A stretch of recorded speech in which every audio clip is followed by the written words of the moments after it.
Les loups, mystérieux, puissants, et souvent mal compris. Présents dans les légendes, les contes, et les cauchemars de nombreuses cultures, ils sont bien plus que des symboles sauvages.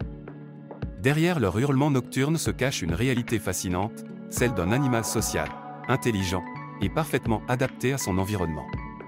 Aujourd'hui, nous partons à la découverte du loup, son histoire, sa biologie, son mode de vie, et son avenir. L'histoire des loups commence il y a plusieurs millions d'années. Ils appartiennent à la famille des canidés, tout comme les chiens, les renards et les coyotes. Le Canilupus, ou loup gris, est le plus grand représentant de cette famille. Les premiers ancêtres des loups modernes apparaissent en Eurasie il y a environ 2 millions d'années.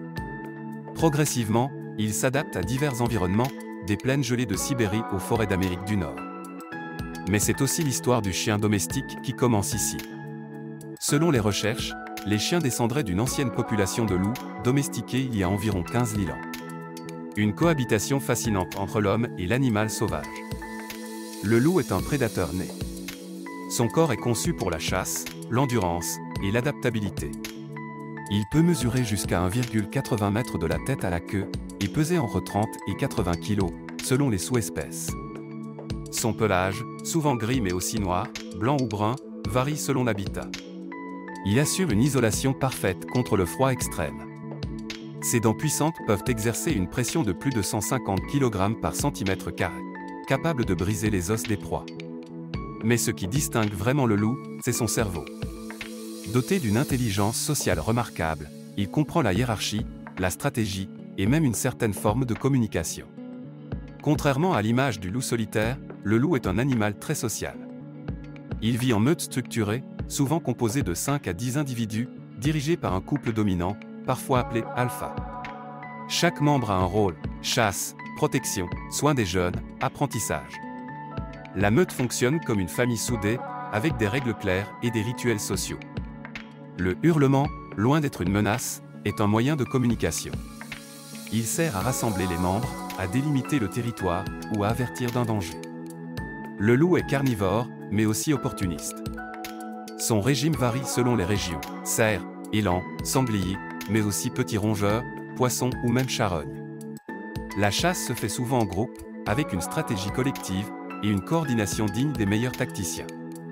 Le territoire d'une meute peut s'étendre sur plusieurs centaines de kilomètres carrés. Il est marqué par l'urine, les hurlements et des points de repère naturels. Pendant des siècles, le loup a été persécuté, chassé, empoisonné, considéré comme une menace. En Europe, il a presque disparu au XXe siècle. En Amérique du Nord, des campagnes d'extermination ont décimé ces populations. Mais aujourd'hui, les choses changent. Grâce aux efforts de conservation, le loup fait un retour progressif dans plusieurs régions. Il joue un rôle clé dans les écosystèmes, en régulant les populations de proies, en rééquilibrant les habitats. Cependant, la cohabitation avec l'homme reste fragile. Les attaques sur le bétail, les peurs culturelles et les conflits d'intérêts rendent sa survie incertaine. Le loup est bien plus qu'un prédateur. Il est le reflet d'un équilibre fragile entre nature et civilisation.